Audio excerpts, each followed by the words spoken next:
Hola, ¿qué tal? Un gusto saludarte. Mi nombre es Víctor Sánchez y el día de hoy vamos a hablar sobre algo interesante de un libro que se llama El economista camuflado. ¿Has escuchado de este libro? ¿Sí o no? El economista camuflado. Recuerdo que este libro me lo dieron para leerlo y hacer mapas conceptuales en el MBA que estudié. Y fue interesante y quiero traerlo acá, releerlo nuevamente y absorber lo más interesante, ya que pues ahora tengo que argumentar y reunir mucha bibliografía, ya que estoy haciendo el PhD en economía, ¿sí? Te comento sobre este libro. Vamos a realizar un video sobre cada capítulo. Y el primer capítulo, antes de llegar al primer capítulo, en la narración del escritor, que ya los voy a dejar en la descripción, comienza con tomándose un café en Nueva York, hablando sobre por qué o cómo ven los economistas la vida diaria. Y empieza sobre eso, sobre que un economista, al ver una actividad económica o al ver a otra persona tomarse un café, se pone a pensar, ¿sí?, más allá que cualquier otro simple mortal, de dónde viene ese café o cuál fue su proceso de producción de ese café, cuántos actores intervinieron para que una persona pueda tomarse un café. Y pues menciona del mismo hecho de los agricultores quizás de Colombia, que sembraron, cosecharon ese café, quién creó el plástico que se está utilizando para tomar ese café, y toda y cada una de la actividad económica que tuvo que incurrir para que ese café esté listo para ser consumido por una persona. La oportunidad de negocio que tiene en este caso Starbucks, al tener puntos estratégicos y poder poner un precio considerable y que el consumidor lo paga. Y lo paga y menciona aquí el tema de la escasez, ¿sí? ¿Por qué? Porque hay puntos específicos en un lugar en específico en el cual el consumidor determina que puede pagar ese precio porque no hay más opciones en ese momento. Entonces, también mencionaba que no siempre uno puede decir cuántas miles de tazas de café vende Starbucks y uno puede decir que Starbucks está siendo millonaria o está ganando más dinero que cualquier otra empresa, pero hay que identificar quién tiene el dinero, ¿sí? ¿Quién puede ganar más dinero en esa transacción? Porque el mismo hecho que se venda, ¿sí?, esos cafés, el mismo hecho de que el consumidor pueda pagar ese café, no quiere decir que el lugar estratégico sea económico, ¿sí? Entonces aquí menciona que en este caso muchas veces la utilidad o la mayor ganancia se queda en el arriendo de ese local o de muchos locales que están en puntos estratégicos. Y hablan principalmente del poder de la escasez. Eso es lo que se centra este capítulo en sí. ¿Quién paga tu café?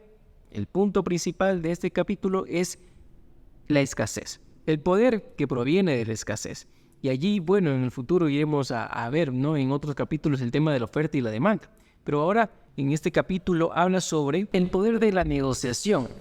Y menciona una historia o una fábula, una parábola de muchos años atrás, donde en Inglaterra había muchas tierras, habían diferentes tipos de tierras, pero esas tierras tenían dueños y esos dueños pues no le daban un precio a la tierra porque pues nadie pedía arrendar esas tierras. Pero llegó una persona y le dijo, ¿sabe qué? Yo quiero arrendar esas tierras.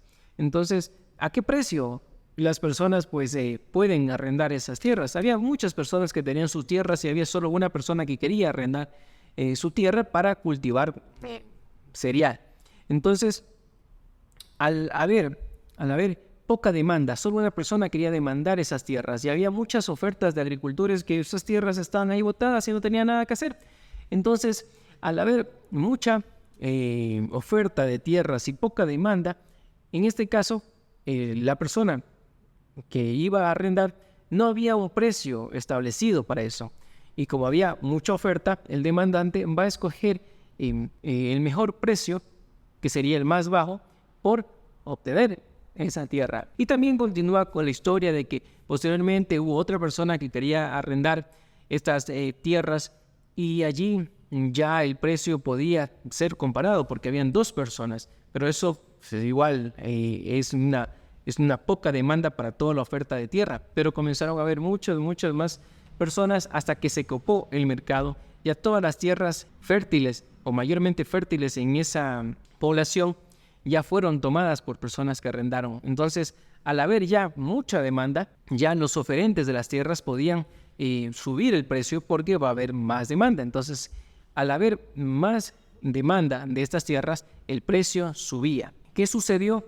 Posterior a eso, pues se fueron viendo otros mercados de tierra que no era tan fértil. Entonces fueron viendo alrededor de ese pueblo otro tipo de tierras que quizás no producía la calidad o la cantidad de cereal que los arrendatarios querían obtener, pero podían escoger, había cómo escoger.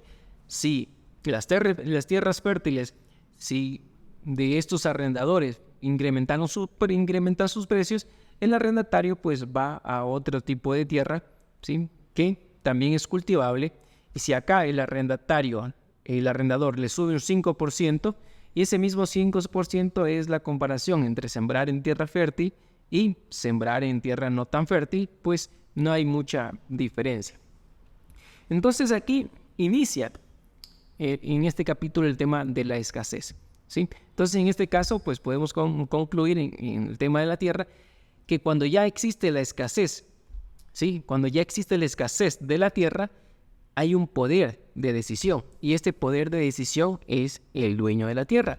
Y bueno, después hace en relación a que estos dueños de las tierras se puede decir que son arrendadores, y se da a entender de que de esta misma manera, así como Starbucks, va a haber limitada tierra fértil, que serían limitados locales estratégicos en diferentes ciudades.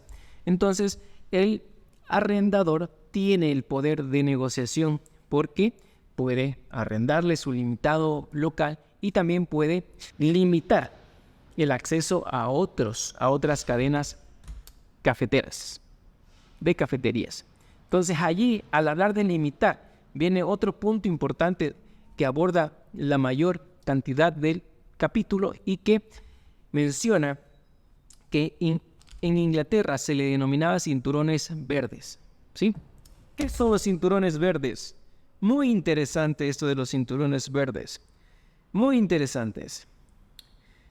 Y menciona el hecho en esa misma historia que legalmente los arrendatarios, los arrendadores, fueron con el líder de ese pueblo, o quizás el alcalde, el terrateniente de ese pueblo, a decirle, ¿sabe qué? Nosotros vemos que hay muchas personas que vienen a arrendar y van a querer arrendar pues las tierras que están alrededor. ¿Por qué no limitamos legalmente a que no puedan arrendar esas otras tierras? Entonces, existió esa limitación legal. Y al limitar legalmente de que los arrendatarios que quieren cultivar y sembrar cereal arrienden y cultiven esas otras tierras, se limita el acceso a solamente una cantidad de tierra fértil. Y por esa limitación el precio va a ir subiendo porque los arrendadores van a poder seguir teniendo el poder de la escasez, porque hay poca tierra para arrendar.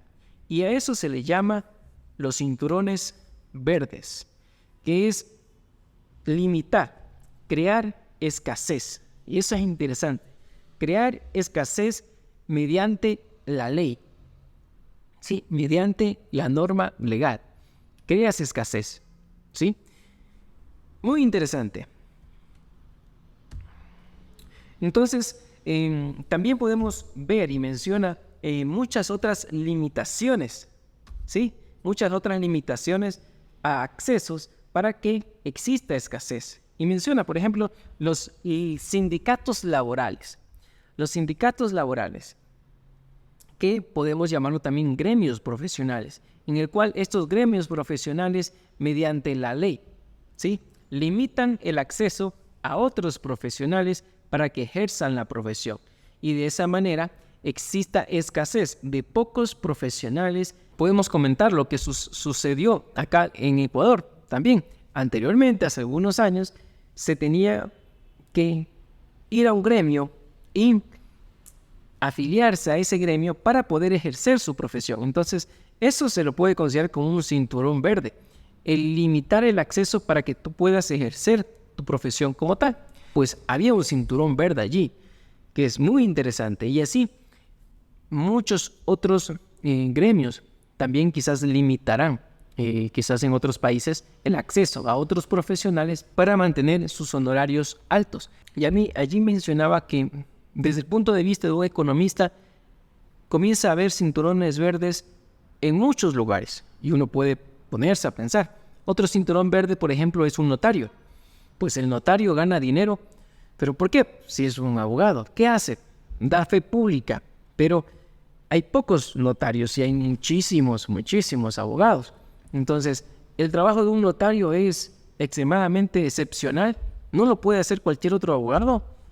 Pues eso es mentira, lo puede hacer cualquier otro abogado. Para poder identificar cinturones verdes en este tema de la profesión, menciona que uno tiene que preguntarse, ¿son mis habilidades un recurso realmente escaso? ¿Son las habilidades de un notario un recurso realmente escaso?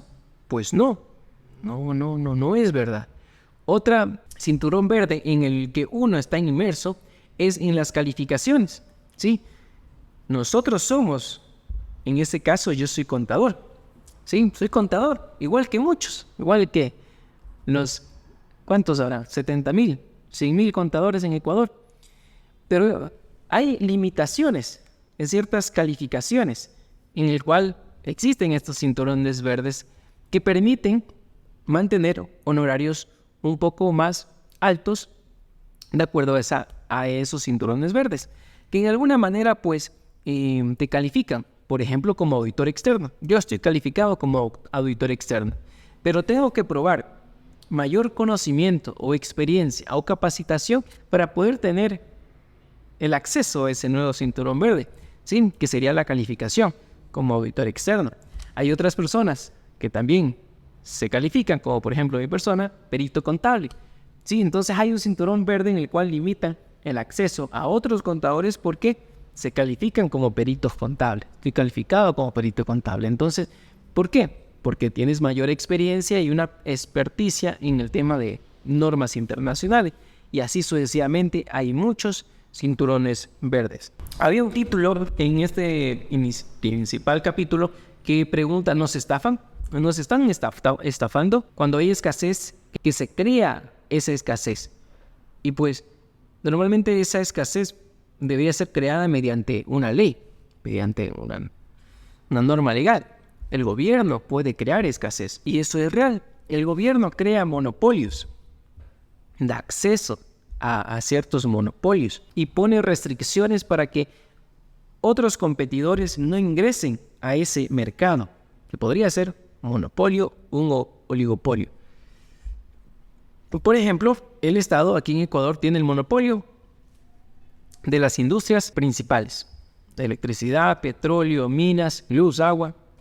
Tiene ese monopolio. Sin ninguna otra persona jurídica o natural puede ingresar a ese mercado.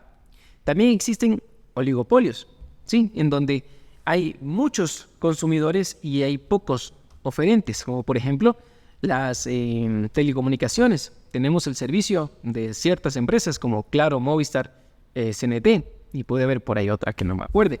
Entonces, se limita y se crea esta escasez para que en sí existan estos cinturones verdes.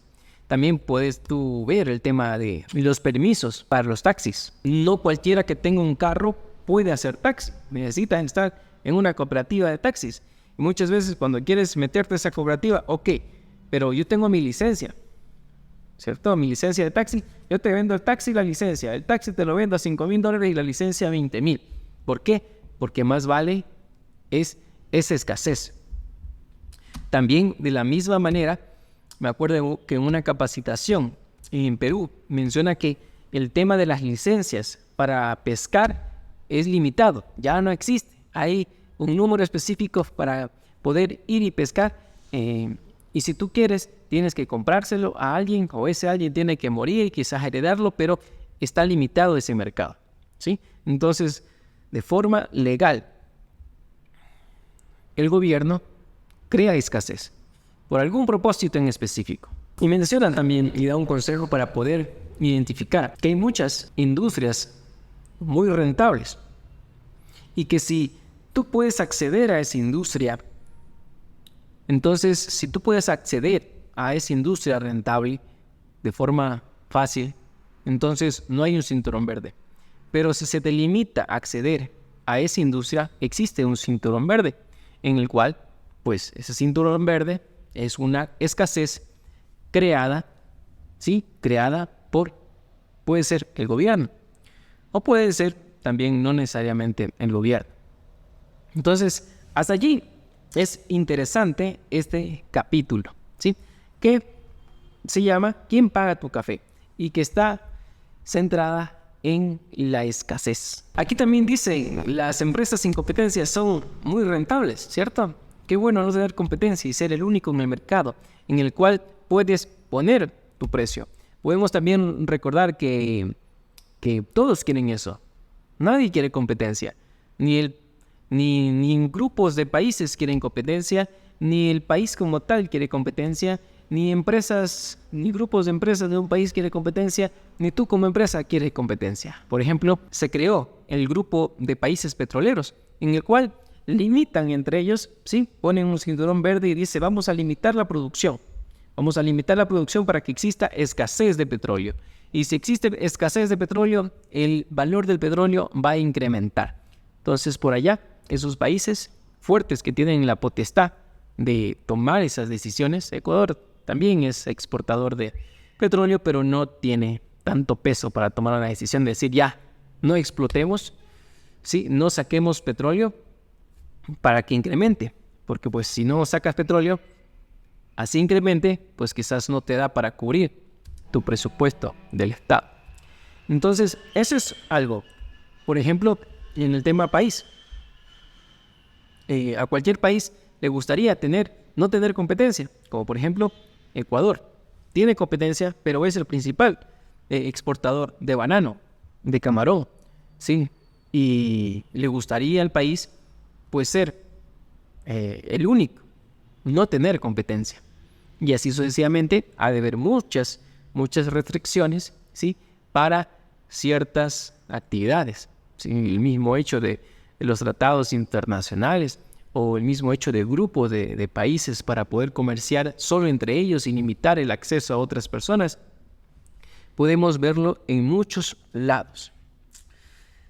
Muy bien, interesante capítulo. Si te gustó, dale like, déjame en los comentarios cuántos cinturones verdes has visto, ¿sí? Y no te pierdas el siguiente capítulo de este muy interesante libro, ¿sí? Te lo dejo por aquí, ¿sí? No te lo pierdas.